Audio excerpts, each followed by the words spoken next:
আসসালামু আলাইকুম ওয়া রাহমাতুল্লাহি ওয়া বারাকাতুহু। প্রিয় দেশবাসী, মুমিন মুসলমান ভাই বোনেরা, আজকে আমরা আলোচনা করব রুকু ও সিজদার তাসবিহ।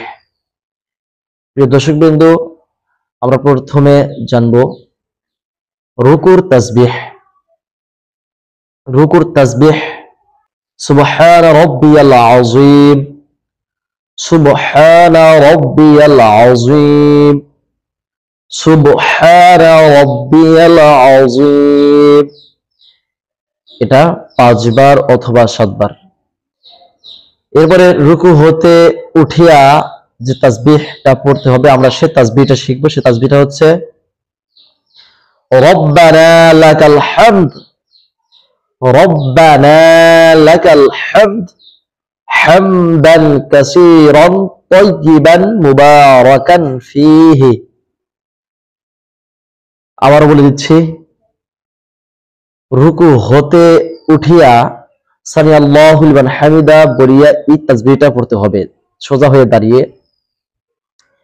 রব্বানা লাকাল হামদ হামদান কাসীরান তাইয়িবান মুবারাকান ফীহি। এরপরে আমরা চলে যাব ডাইরেক্ট সিজদায়। সিজদার মধ্যে গিয়ে আমাদের পড়তে হবে সুবহানা রাব্বিয়াল আলা, সুবহানা রাব্বিয়াল আলা, সুবহানা রাব্বিয়াল আলা। এটাও 5 বার, 7 বার, 3 বার, আপনি যতবার পড়তে পারেন বিজয় সংখ্যা।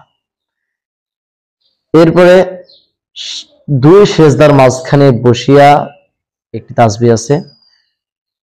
তার তাসবিহ হচ্ছে আল্লাহুম্মা গফিরলি ওয়ারহামনি ওয়াহদিনি ওয়ারযুকনি ওয়াআফিনি। 2 সিজদার মাঝখানে বসিয়া এই তাসবিহটি পড়তে হয় আল্লাহুম্মা গফিরলি ওয়ারহামনি ওয়াহদিনি ওয়ারযুকনি ওয়াআফিনি।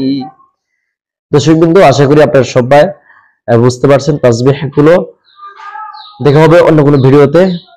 আসসালামু আলাইকুম ওয়া রাহমাতুল্লাহি ওয়া বারাকাতুহু।